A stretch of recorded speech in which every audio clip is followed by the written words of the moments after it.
Salam buat semuanya. Pada kesempatan kali ini, ya, pada akun YouTube saya Afrida Yamanov akan bagikan kiat memilih judul proposal skripsi. Ya. Nah, mahasiswa semester akhir akan memilih topik-topik ya untuk membuat proposal skripsi. Ya. Dan nanti setelah seminar yang disetujui akan menjadi tugas akhir dalam bentuk skripsi yang akan dikerjakan ya hingga selesai dan menjadi syarat kelulusan menjadi seorang sarjana ya. Nah, kemudian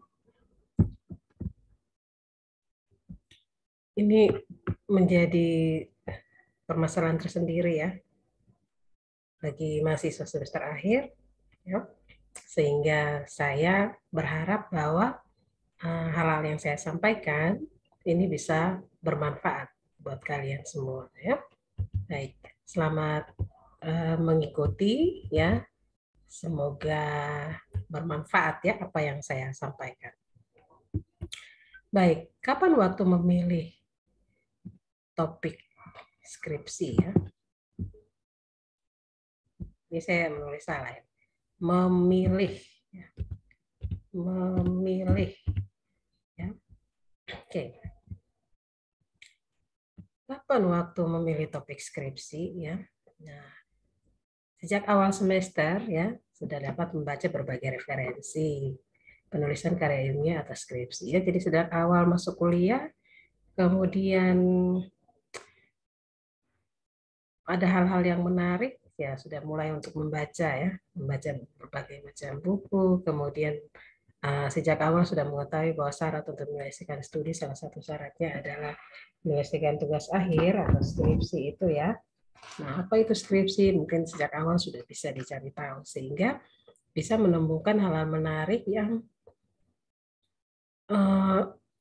bisa jadi bahan untuk kalian kaji ya sehingga kalian sudah bisa memiliki banyak informasi ya dengan membaca hal tersebut, kemudian punya referensi artikel-artikel penelitian pada jurnal-jurnal tertentu ya.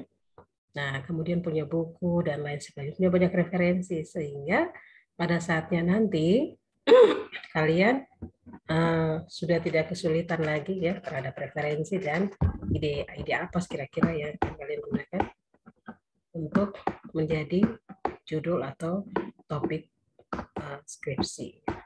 Nah, kemudian juga bisa juga memilih saat memilih konsentrasi ya. Jadi kalau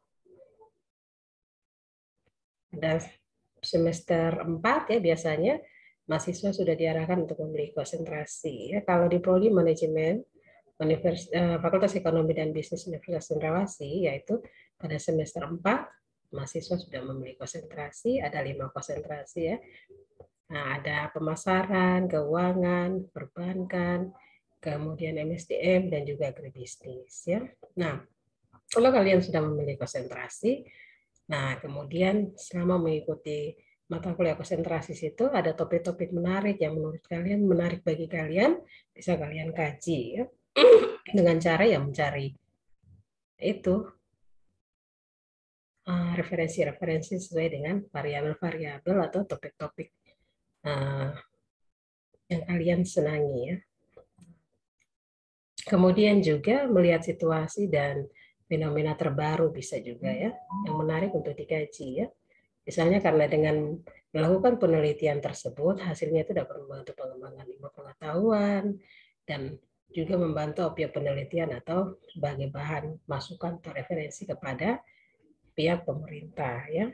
Jadi hal-hal skripsi ya, tujuan dari skripsi itu selain pengembangan ilmu pengetahuan, hasilnya juga itu dapat berupa rekomendasi-rekomendasi atau aplikasi dan informasi terhadap pengembangan ilmu pengetahuan, kemudian pengembangan dalam masyarakat ya, hal-hal yang bisa memberikan masukan kepada pengambil kebijakan untuk menyelesaikan masalah-masalah yang ada di dalam masyarakat ya. Jadi itu fungsi dari adanya karya ilmiah ya, skripsi itu ya. Selain manfaatnya untuk menambah pengetahuan pada kalian sendiri mahasiswa ya, kemudian merupakan tugas akhir, manfaat lain yang sangat penting dari skripsi itu sendiri adalah pengembangan pengetahuan dan juga hasil apa yang dihasilkan ya, berupa referensi-referensi ya, berupa informasi-informasi yang memang sangat penting untuk apa kebaikan orang banyak ya, kebaikan sosial masyarakat. Ya, kemudian kriteria judul proses skripsi itu tentu saja menarik ya. Kemudian kata-katanya juga tidak panjang ya. Nah, kemudian merupakan kalimat yang baku. Kemudian ada unsur-unsur variabel yang akan diteliti ya. Kemudian sesuai dengan minat atau konsentrasi yang telah dipilih ya. Kalau ketika berbicara tentang minat atau konsentrasi yang telah dipilih, berpengaruh juga nanti variabel-variabelnya. Nanti kita lihat sebentar contoh judul disesuaikan dengan konsentrasi. Ya, kemudian cara membuat judul proposal skripsi ya. Nah, kita membaca referensi ya, atau artikel, referensi artikel di berbagai jurnal baik yang hard copy maupun online. Ya. Jadi ada banyak jurnal-jurnal ya, ada jurnal sosial, jurnal ekonomi, kemudian lebih terperinci lagi jurnal manajemen, akuntansi, ilmu ekonomi ya. Nah, kemudian kalau untuk jurnal manajemen sendiri ada jurnal MSDM ya, ada jurnal pemasaran, ada jurnal keuangan ya. Jadi sesuaikan lagi dengan konsentrasi kalian ya. Kemudian tidak hanya menyempit seperti itu juga. Bisa juga ada keterkaitan dengan misalnya psikologi, bisa juga membaca ya, ada keterkaitan lain-lainnya, bisa juga kalau misalnya itu nyambung dengan topik yang akan kalian teliti, bisa juga kalian baca ya untuk menambah pengetahuan.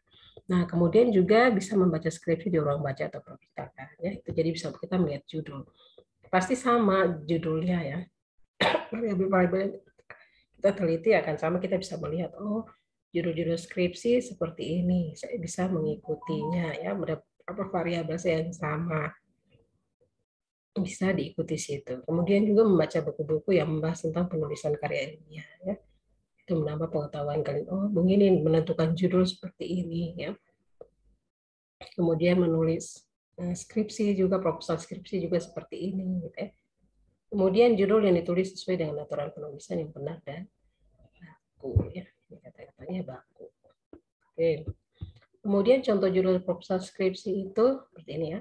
Pengaruh kinerja dan motivasi karyawan terhadap produktivitas pada perusahaan XXX di Kota Jayapura misalnya. Ini untuk konsentrasi MSDM ya. Kemudian pengaruh kualitas produk, desain dan harga terhadap keputusan pembelian produk ABCD di Kota Jayapura. Ini contoh untuk konsentrasi pemasaran ya. Jadi ada perbedaannya untuk setiap konsentrasi dan judul-judul ini bisa kalian temukan di baca referensi atau di artikel ya, referensi artikel di berbagai jurnal ya, baik hard copy maupun online ya. Ini hard copy misalnya ada di ruang baca ya atau perpustakaan, bisa kalian baca di sana. Secara online bisa kalian searching juga ya di Google Scholar misalnya ya, bisa membaca artikel-artikel ekonomi khusus untuk manajemen di sana ya. Kemudian membaca skripsi di ruang baca dan buku-buku ya. Tentu saja di ruang baca, bisa di perpustakaan umum juga bisa ya, buku-buku ditemukan bisa di toko buku ya, ada yang menarik bisa punya kelebihan uang bisa investasi membeli buku ya. Nah, yang tidak ada ya memang harus membaca di ruang baca atau perpustakaan ya. Oke. Kemudian ini prosedur mendapatkan pembimbing skripsi ya. Khusus menjadi prodi manajemen FEB Ujen ya, pertama membuat 3 judul yang menjadi pilihanmu. Kemudian menemui dosen-dosen konsentrasi dan konsultasikan judulmu ya. Kemudian bila salah satu judul telah diselesaikan oleh dosen, maka bawa ke jurusan agar dapat ditetapkan dosen pembimbing ya. Kemudian kalian menunggu nota tugas bagi pembimbing ya. Setelah keluar, selanjutnya kalian dapat berkonsultasi dengan dosen pembimbing terkait proposal skripsi sesuai dengan judul ya, judul yang telah dipilih ya. Jadi nanti ada pembimbing 1 dan juga pembimbing 2 ya. Kalian akan berkonsultasi dengan dua pembimbing tersebut ya. Tentu saja proposal skripsi ini bukan saja judul ya. Setelah judul masih ada isinya ya. Dan proposal skripsi itu terdiri dari 3 bab ya, ada pendahuluan, landasan teori, kemudian metode penelitian. Ya, di dalam pendahuluan itu ada latar belakang, rumusan masalah, tujuan penelitian dan manfaat penelitian. Ya, kemudian ada landasan teori bab 2, penelitian terdahulu, kajian pustaka dan kerangka atau model penelitian. Kemudian ada metode penelitian, ya, lokasi penelitian, populasi sampel, sumber data, teknik pengumpulan data dan alat analisis apa yang digunakan ya. Kemudian tentu saja daftar pustaka ya. Jadi misalnya landasan teori ya, misalnya landasan teori